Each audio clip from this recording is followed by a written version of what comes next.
નમસ્કાર વિદ્યાર્થી મિત્રો, ગુડ મોર્નિંગ.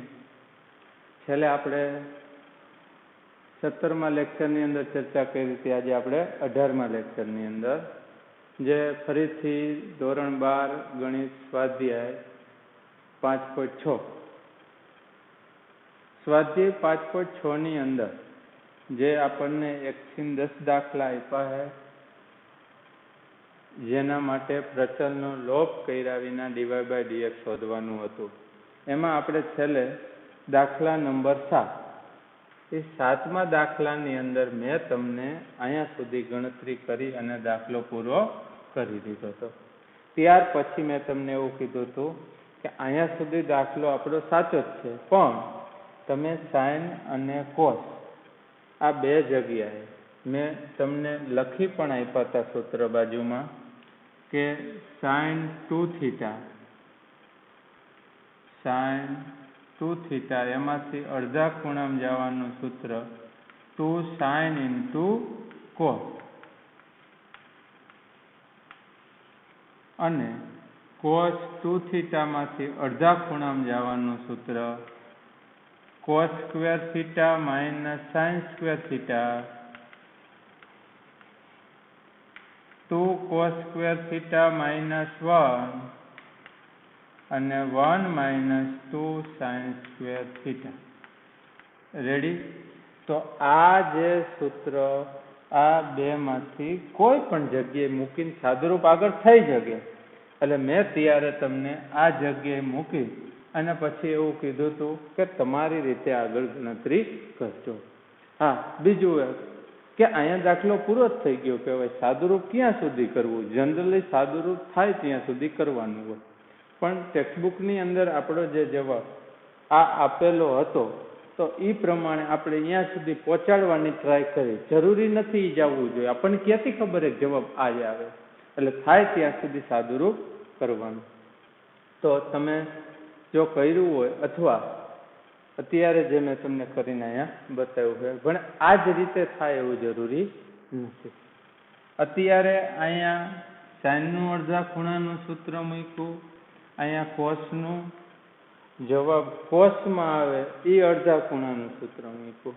ત્યાર પછી અહીંયા આજે કોસનું અડધા ખૂણાનું સૂત્ર પણ સાઇનમાં આવે એ મૂક્યું છે, અને અહીંયા સાઇનનું તો એક જ સૂત્ર છે. જો આ જોઈ શકો તમે. રેડી? આ પદ એમનેમ સાઇનનું અડધા ખૂણાનું સૂત્ર, આ પદ એમનેમ અહીંયા કોસનું સૂત્ર અડધા ખૂણાનું. ત્યાર પછી આ પદ એમનેમ અહીંયા કોસમાંથી સાઇનમાં જવાનું અડધા ખૂણાનું સૂત્ર, આ પદ એમનેમ આમાંથી સાઇનમાં જવાનું અડધા ખૂણાનું સૂત્ર.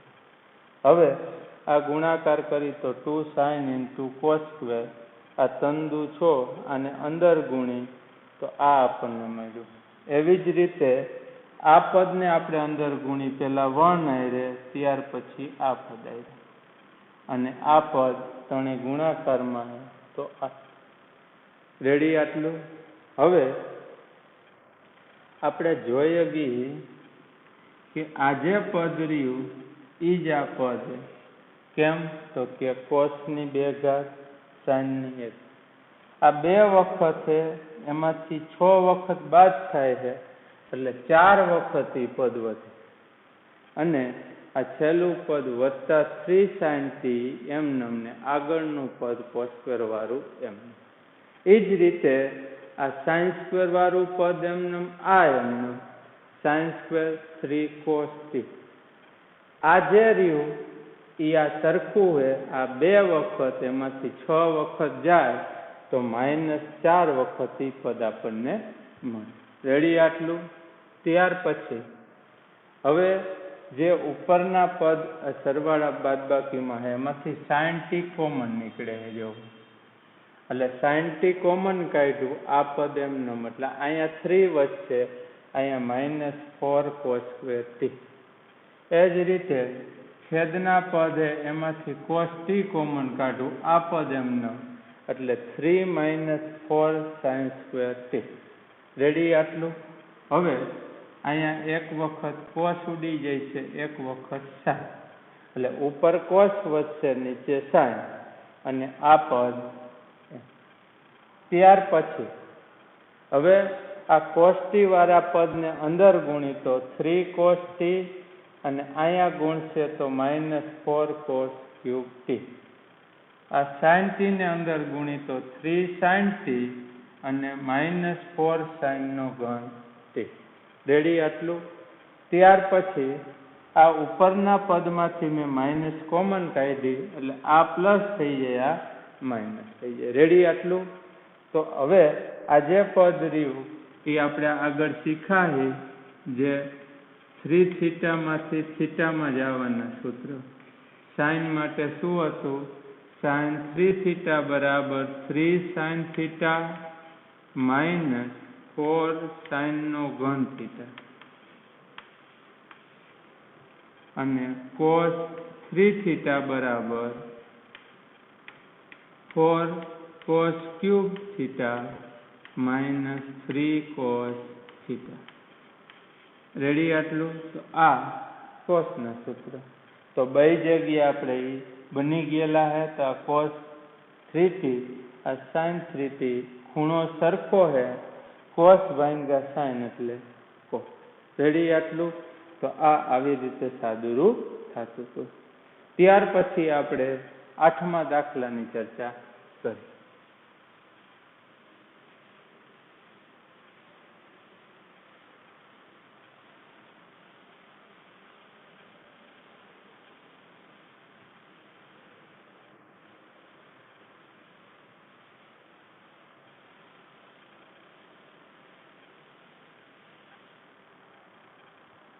આઠમા દાખલાની રકમ આપણને આપેલ છે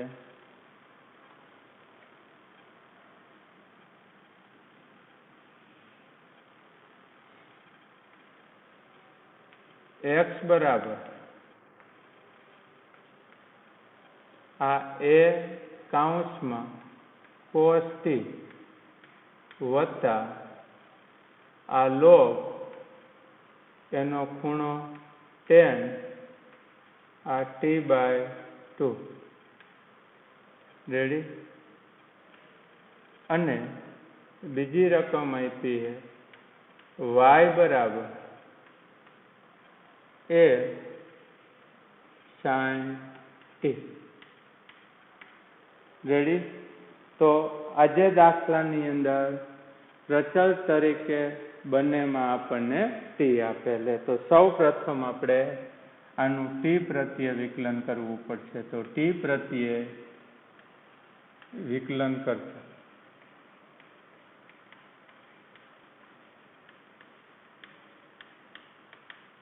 તો આ આપણને મળશે dx/dt is equal two a અચળ પદ. આ બંને પદ સરવાળામાં છે, તો પેલા બંનેનું આપણે t પ્રત્યે વિકલન કરીએ. તો d/dt આ પેલું પદ cos t નું વિકલન વત્તા d/dt આ log tan t/2 આ કૌંસ પૂરું. રેડી આટલું? એવી જ રીતે આનું પણ આપણે t પ્રત્યે વિકલન કરવાનું થાય છે. તો dy/dt એ તો અચળ પદ છે, તો d/dt આ sin t નું વિકલન આ sin t. રેડી આટલું? હવે આનું આપણે આગળ જોઈ તો cos t નું વિકલન થાય છે -sin t વત્તા ખૂણો તો t છે, ઢાંકી દે t નું વિકલન dt/dt 1 થાય. એવી જ રીતે આ ખૂણો ઢાંકી દે તો log નું વિકલન થાય છે 1/ખૂણો અને ત્યાર પછી બાજુમાં ખૂણાનું વિકલન આવે. આવી રીતે થાય છે.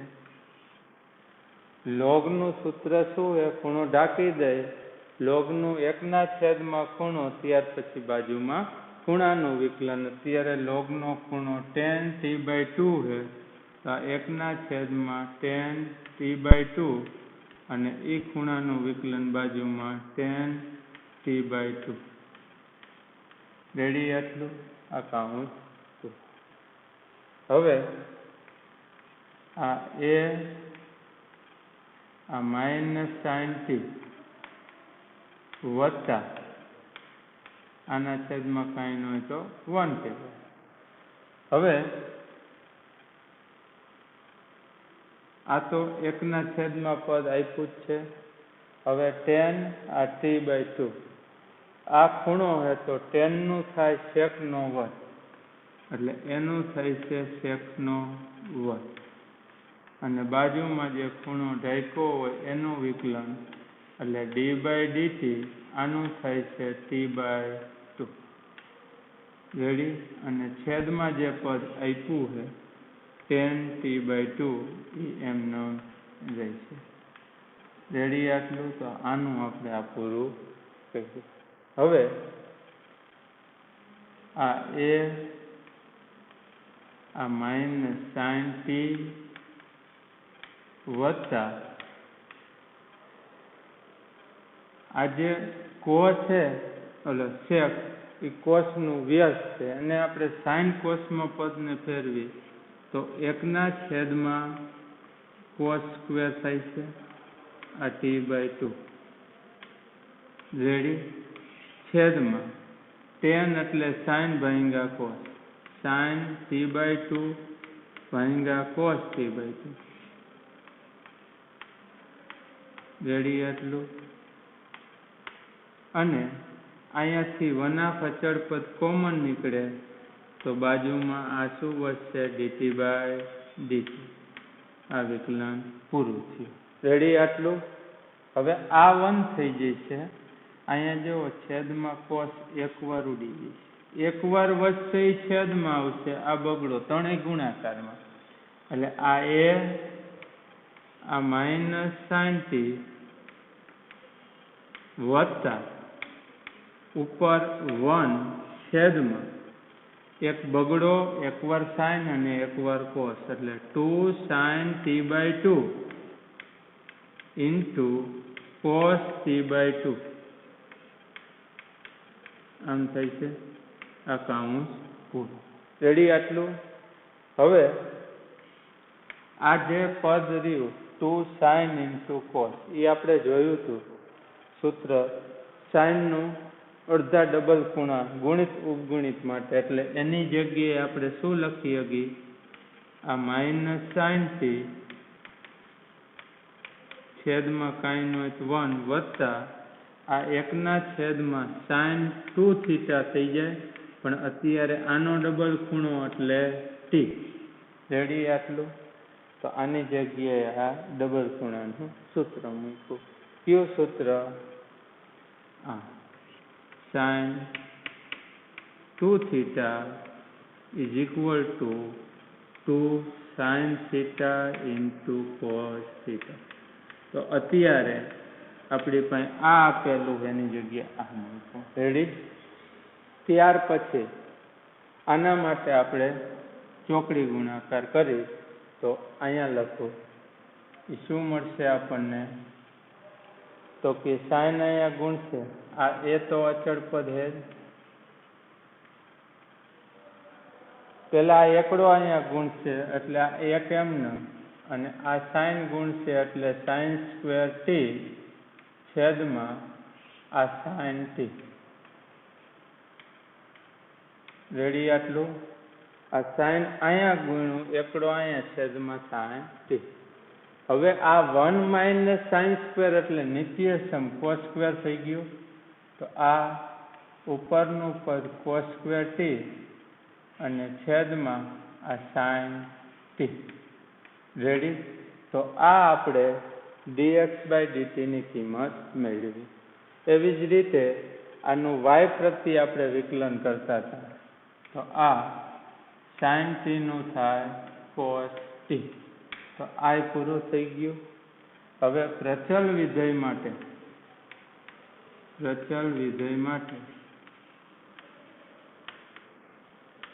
શું લખી શકાય? તો કે dy/dx is equal to આ dy/dt છેદમાં dx/dt. તો dy/dt ની કિંમત એ cos t છેદમાં અને dx/dt ની કિંમત મળી એ cos² t છેદમાં આ sin t. રેડી? હવે આ a વાળું પદ ઉડી જશે, cos ઉડી જશે, આ પદ અંશમાં જશે, આવશે sin t છેદમાં આ cos t. તો sin ભાગ્યા cos એટલે tan થશે, આ tan t. રેડી? આટલું. તો અહીંયા આપણો આ 8મો દાખલો પૂરો થયો. રેડી? ત્યાર પછી આપણે 9મો દાખલાની ગણતરી કરીએ.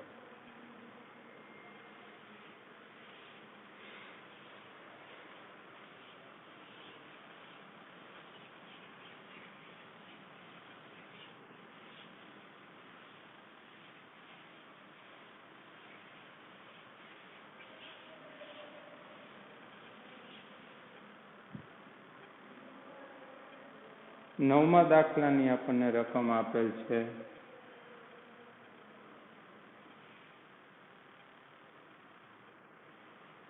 x બરાબર a sec θ અને y બરાબર આ b tan θ.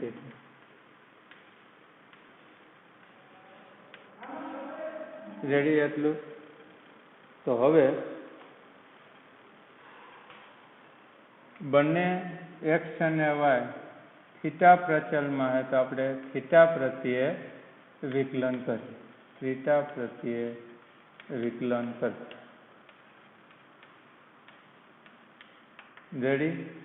તો આ આપણને મળશે dx/dθ is equal to A તો અચળ પદ છે એટલે આ આપણે sec થીટાનું વિકલન કરવાનું થાય. રેડી? હવે સેકનું આપણે સૂત્ર લખ્યું છે sec into tan. તો આનું વિકલન થઈ જાય sec into tan. એવી જ રીતે આ y વાળા પદનું આપણે થીટા પ્રત્યે વિકલન કરીએ તો dy/dθ બરાબર બી તો અચળ પદ છે એ બહાર આવી જાય અને આ ટેનનું વિકલન કરીએ થીટા પ્રત્યે તો આ tan થીટાનું વિકલન. તો tan થીટાનું થાય છે સેકનો વર્ગ થીટા, જે સૂત્ર આપણે લખ્યું જ છે તો b ઇન્ટુ સેકનો વર્ગ. રેડી? હવે પ્રચલ વિધેય મુજબ શું આવશે? dy/dx is equal two dy/dθ છેદમાં dx/dθ. રેડી? હવે dy/dθ ની કિંમત b સેકનો વર્ગ થીટા છેદમાં આવશે a sec theta into tan theta. Ready? આટલું. હવે આ એક વખત sec વાળું પદ ઉડી જશે તો આ b ના છેદમાં a તો રહેશે પણ ઉપર એક વખત sec એને આપણે sin cosમાં ફેરવી તો sec એટલે 1 છેદમાં cos અને tan એટલે sin છેદમાં cos. રેડી? આટલું. તો આ આપણે બંનેના છેદ cos ઉડી જશે તો આ આપણને મળ્યું b ના છેદમાં a 1 છેદમાં sin cosec નું વ્યસ્ત છે તો ઉપર લખો તો cosec થીટા. રેડી? તો આ આપણે 9મો દાખલો ગણ્યો.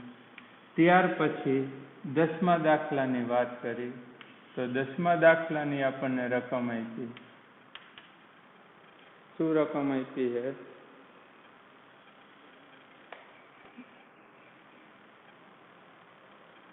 x બરાબર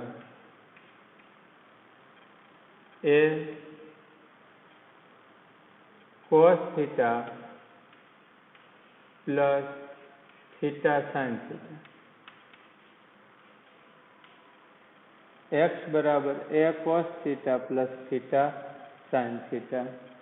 અને આપણને y બરાબર પણ આપ્યું છે, તો પહેલા આપણે આનું થીટા પ્રત્યે વિકલન કરીએ. થીટા પ્રત્યે વિકલન કરતા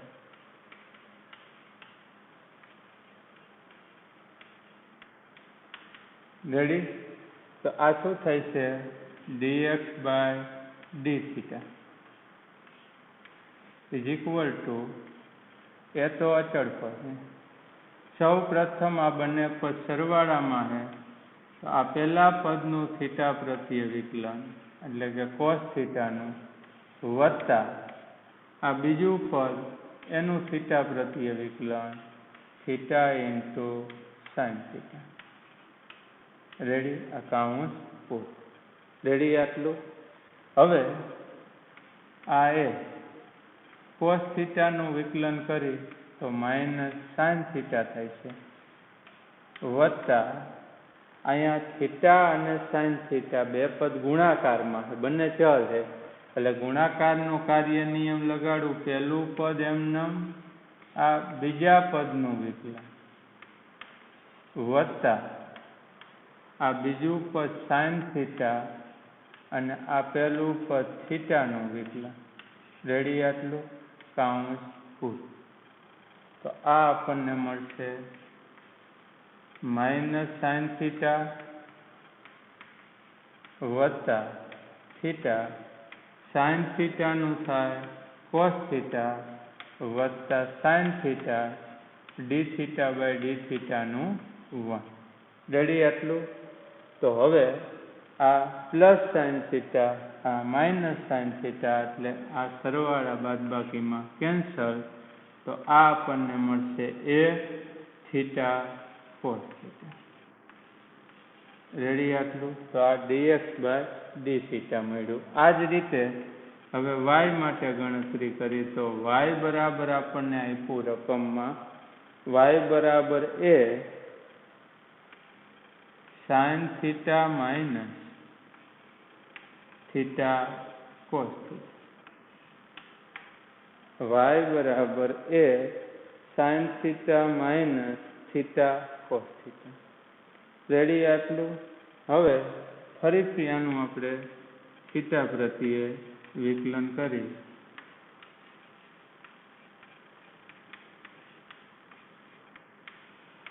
તો આ જ રીતે dx બાય ડી થીટાની જગ્યાએ y है તો dy by D theta is equal to A તો અચળ પદ, બંને પદ પહેલા બાદબાકીમાં તો એનો કાર્ય નિયમ. તો પહેલું પદ સાઇનનું વિકલન થીટા પ્રત્યે વચ્ચે minus D by D theta આવશે theta into cos theta. Ready? આટલું. કાઉન્સ પૂરું. હવે આ એ સાઇન થીટાનું થાય કોસ થીટા વચ્ચે માઇનસ અને અહીંયા ગુણાકારનો નિયમ લાગે, તો પહેલું પદ એમનેમ આ બીજા પદનું વિકલન વત્તા આ બીજું પદ એમનેમ અને આ પહેલા પદનું વિકલન. કાઉન્સ પૂરું. રેડી? આટલું. હવે આ આવશે એ કાઉન્સમાં કોસ થીટા માઇનસ આ થીટા કોસનું વિકલન થાય માઇનસ સાઇન વત્તા આ cos theta D theta by D થીટાનું થાય છે 1. અહીંયા આપણો કાઉન્સ. રેડી? આટલું. હવે આ માઇનસ આપણે અંદર આપીએ તો બંનેની નિશાની બદલાઈ જાય. આ કોસ થીટા આ minus minus plus theta into sine theta. અને આ માઇનસ કોસ થીટા. આમ થઈ છે આ કામ પૂરું. રેડી? આટલું. હવે આ કોસ થીટા વાળું પદ ઉડી જાય છે તો આ આપણને મળશે A theta into sine theta. A theta into sine theta. Ready? તો આ આપણને ડીવાય બાય ડી થીટા મળી ગયું. હવે ત્યાર પછી આપણે જે સૂત્ર મૂકતા હતા પ્રચલ વિધેય માટે, તો એ આપણે આવશે શું? તો કે આ લખ્યું. રેડી? આટલું.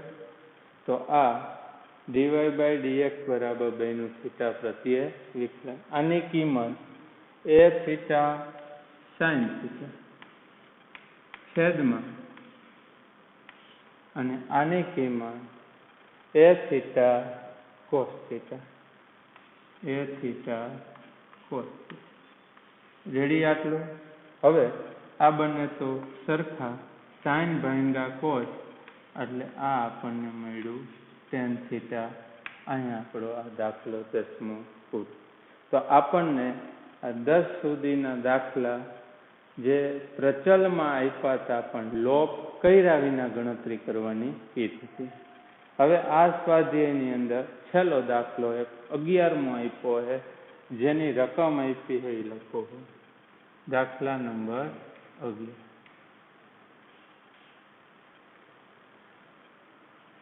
જો x બરાબર આ વર્ગમૂળની અંદર એની ઉપર ઘાત તરીકે સાઇન ઇન્વર્સ t,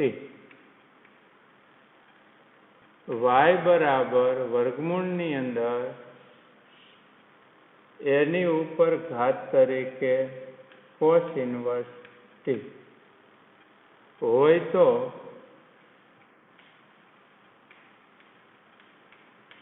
સાબિત કરો કે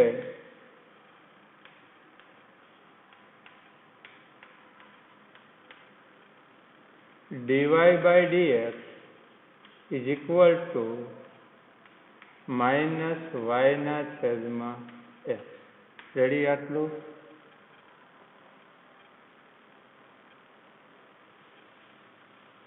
તો અત્યારે આપણે 1 થી 10 દાખલા જે ગણ્યા એ જ પ્રમાણે આ પણ પ્રચલ વાળો દાખલો છે, તો એની ગણતરી એ મુજબ કરી શકાય.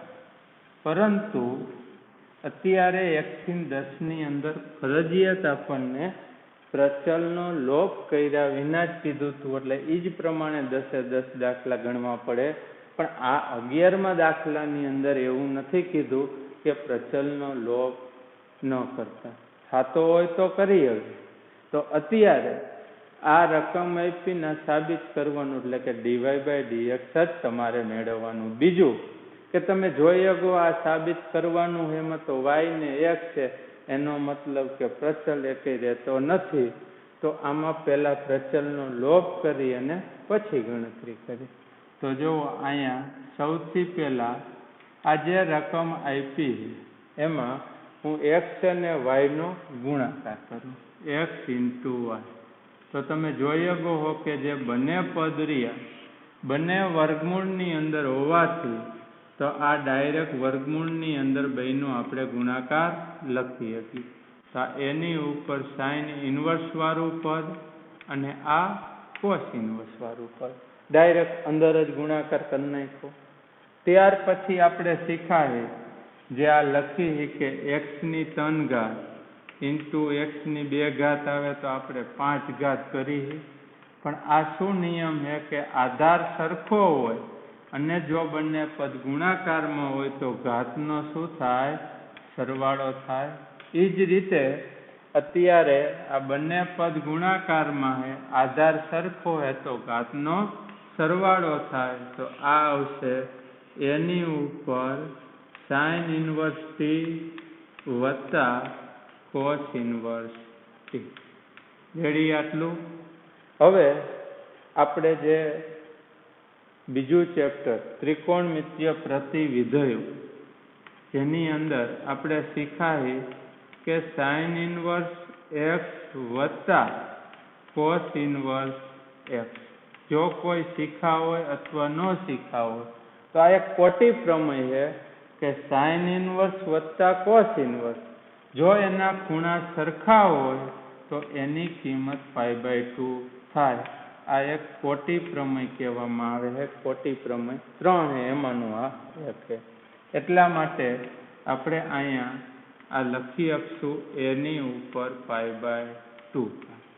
તો હવે તમે જોઈ શકો છો કે આ જે રકમ રહી એ રકમમાં પ્રચલ ટીનો લોપ થઈ ગયો, ખાલી એક્સ ને વાય વધ્યા, એટલે આને કાર્ટેજીય સમીકરણ કહેવાય. કોઈ પણ કાર્ટેજીય રહ્યું એ પ્રચલનો લોપ કરવાથી આપણને મળે. હવે આપણે આનું બંને બાજુ એક્સ પ્રત્યે વિકલન કરીએ.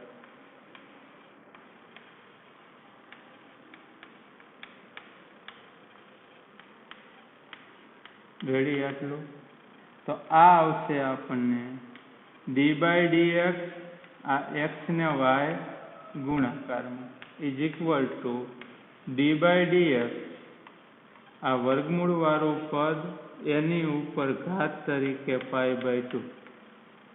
રેડી? હવે આ બંને ચલ છે તો ગુણાકારનો નિયમ લાગશે.